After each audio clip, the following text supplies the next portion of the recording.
Welcome back to Brambleberry. It is a hot one out here today, but we are working on building our spring box and hopefully getting that put in. So come along.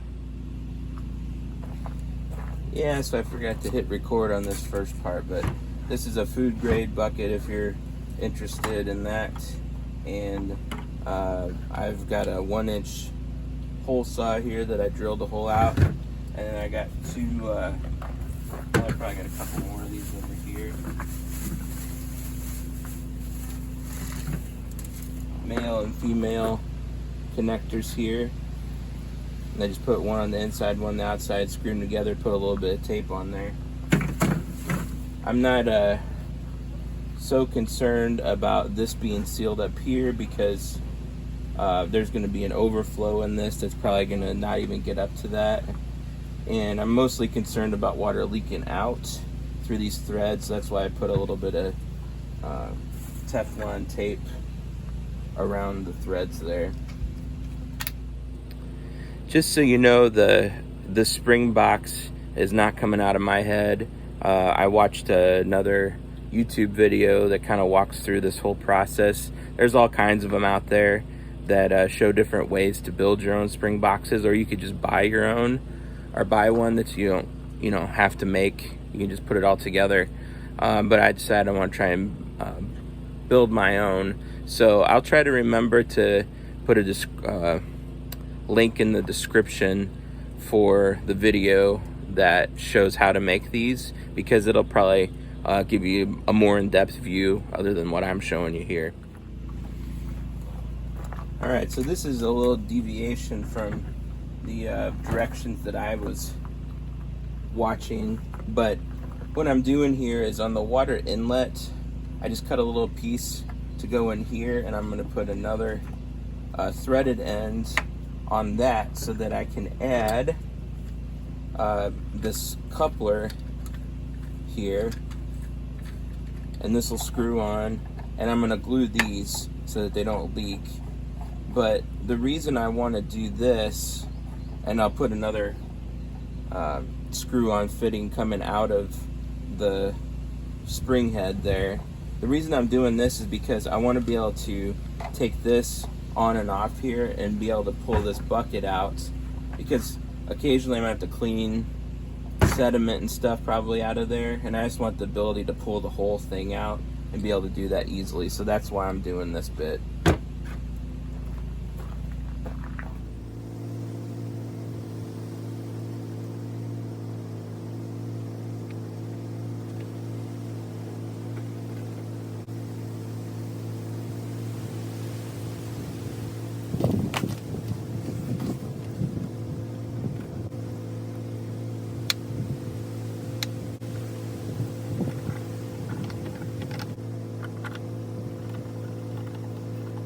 Alright, so now I'm going to drill some holes for the overflow drain and for the filter pack that I'm going to put in here.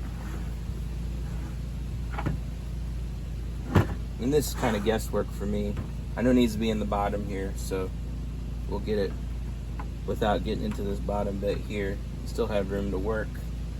I think actually I'm going to build the filter pack first, because that's going to take up the most space. Make sure I can get that to fit in. Alright, so I think I got most of my pieces cut here. We got 2 outlets here, and we're going to put I think the plan right now is to screw on these little barb fittings and then use 1-inch flexible pipe to go out for the overflow, and for the feed line to go into an IBC tote. This is what I made for the filter pack. This is 1-inch fittings here, so I've got a reducer that's going down to 3/4, a little piece of 3/4 in there, a T, an elbow, a little piece of 3/4 in there, and then these pieces of 3/4. So these are just gonna fit down on there. At least they should.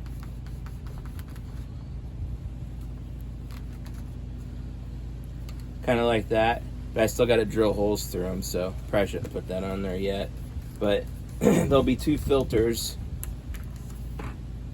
on there, a bunch of holes drilled in these, and then this will go in like that. This is the overflow. This one is 1-inch pipe. It'll go in next to it here and stick up like that. And actually I need to trim a little bit more off of that because the overflow needs to be underneath the where the water's coming in from the spring, because you don't want any back pressure going up the line there from water sitting in here. So I'm gonna have to cut that off a little lower now that I got that in there.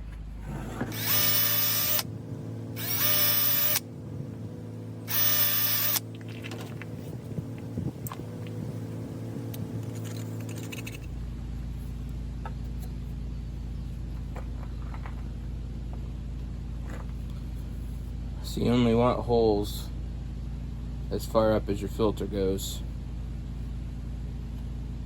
I got holes all in there, and that's a 5/64 bit. I don't know what else to use. Use whatever size you want. That's the one I use, and that just pushes down on there.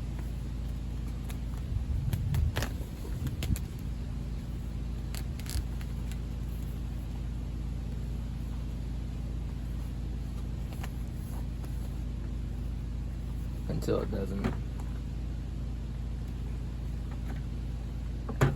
That pipe is just a little bit bigger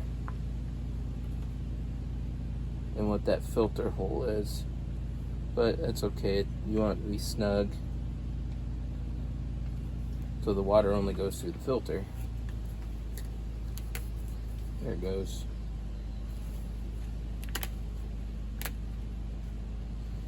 There's one, I just gotta do the other.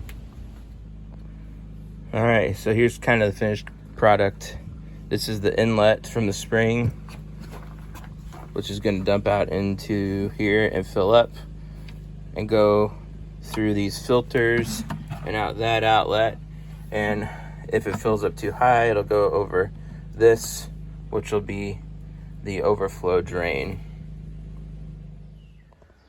So I was a little concerned about these leaking around here. So I went ahead and got some O-rings, and this is a 1 1/4 inch inner diameter. And then I got some of these conduit lock nuts. So I've got the O-ring on the inside there, and then I'm gonna screw this on the outside so that pulls it up tight. And so it kind of makes like the bulkhead fittings, except on a smaller scale. So that should pull that up tight and seal it off so it's not leaking out through up around that fitting. And there's what it looks like once I get everything hooked up there and down on the inside.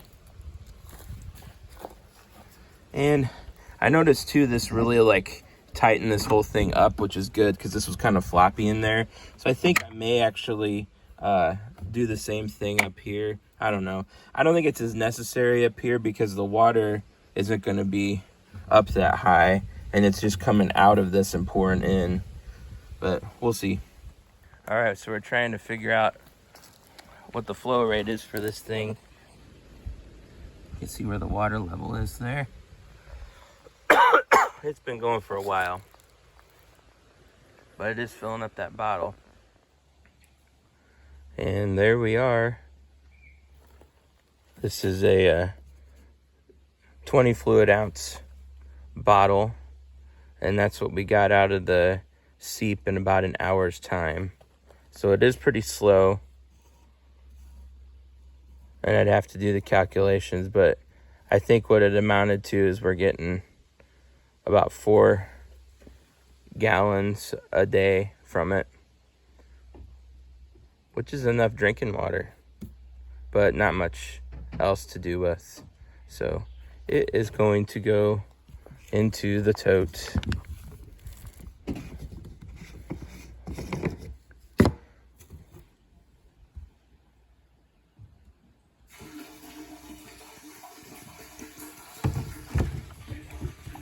because we can take all we can get right now because it's so dry.